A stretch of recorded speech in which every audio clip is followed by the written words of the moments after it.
So we've seen two different formats for representing a binary number, right? We saw the unsigned notation first, which said that, let's start with a string of all zeros, and then this goes up all the way to a string of all ones. And at first we said that, let's assume that this is only being used to represent positive numbers, right? So it starts out at 0, and if you're representing a 32-bit number, then this very last number over here is the large number 2 to the power 32 minus 1. The alternative, which is what we spent the last few slides on, is the signed representation, which starts out at all zeros like before, then goes to this number, which is the largest positive number that I'm supporting, which is 2 to the power 31 minus 1. Then you start representing negative numbers and go down to all ones, right? So this is minus 1, and this one here is minus 2 to the power 31. Let me take away this misleading minus over here. Okay, so when I put a number into a 32-bit register, the question before me is this a signed number or is this an unsigned number? Okay, so what are the pros and cons of doing both, right? So if it was an unsigned number, then I'm restricted to only representing positive numbers, but I can go up to this really large positive number, which is 2 to the power 32 minus 1. If I was using signed numbers, then I have this benefit of representing both negative and positive numbers. The downside is that the largest magnitude positive number that I can represent is 2 to the power 31 minus 1. Okay, so essentially, since this most significant bit is being used to represent negative numbers, I effectively only have 31 bits at my disposal to represent positive numbers. Okay, and so I can represent half as many numbers as in this case over here, where I have 32 bits at my disposal, and I can represent twice as many numbers. Okay, so that's the trade-off between a signed versus an unsigned representation for a register. Okay, so as a programmer, when you're writing a program in C, when you declare something as int or as an integer, the default is that an int represents a signed integer. That means the assumption is that I'm going to use this variable to represent both positive and negative integers. Okay, so the default is to assume that the representation in a given register would be a signed representation. Now, as a programmer, if you know that I'm using this integer to only track positive numbers, right? Let's say that I'm using this integer to declare a variable which is some event counter. I know that my event counter starts at 0 and then keeps incrementing until it grows to some really large number. So in those cases, I know that my int is never going to be negative.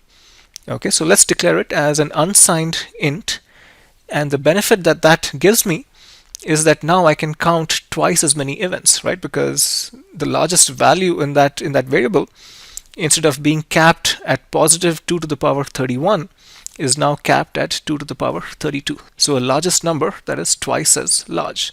Now, it's also worth noting that if you declare something as an integer and you keep incrementing it, let's say it becomes this really large number, 2 to the power 31 minus 1, and now if I were to increment that number by 1, it quietly becomes 1 followed by a bunch of zeros, which is a really large magnitude negative number.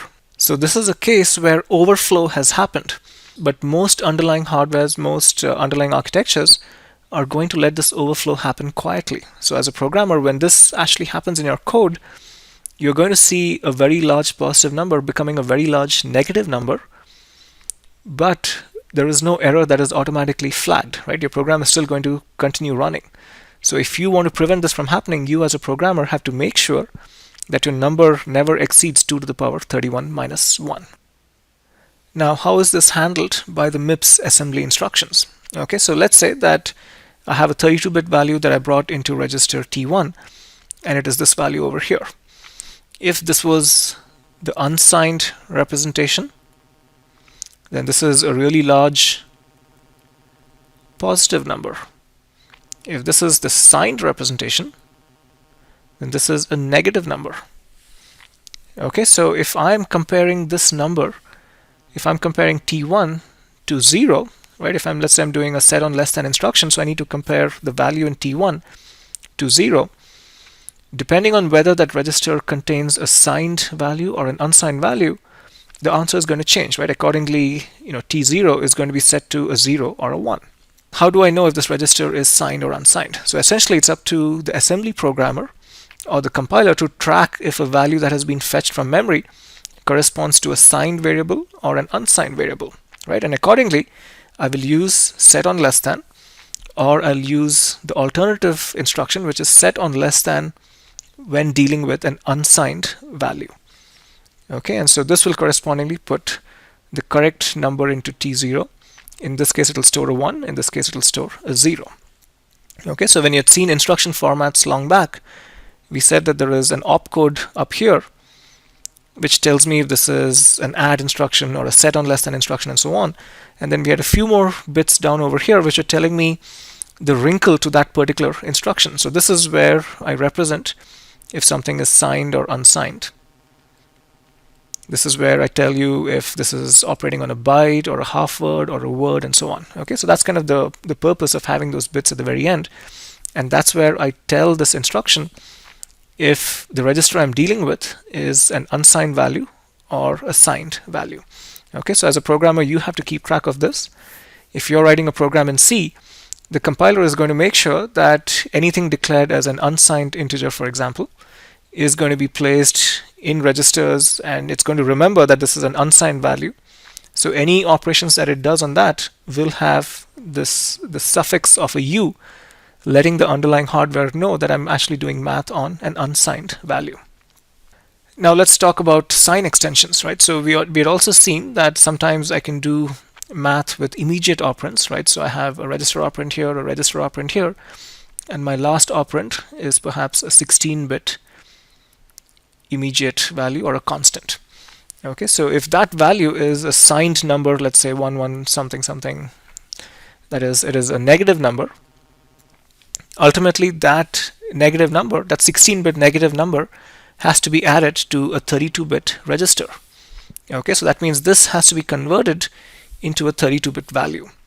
And the way the sign extension is done is I simply take the most significant bit and just repeat it up over here, right? So converting this to a 32-bit string would just be a bunch of ones followed by that same 16-bit value kind of copied down over here. So it'll again be 111 and then whatever. Similarly, if the 16-bit immediate value was 0 followed by something, to extend it to a 32-bit value, I just basically introduce a bunch of zeros before, right? So this is a positive number with a bunch of leading zeros, and that's of course the same number itself. Now let's just talk about a couple of alternative representations as well, right? So right at the start of this discussion, we had compared binary versus ASCII.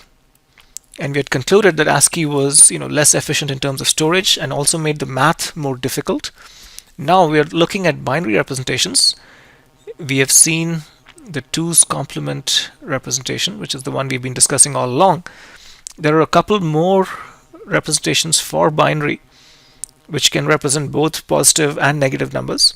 One is the 1's complement, where minus x is represented simply by inverting all the bits of x.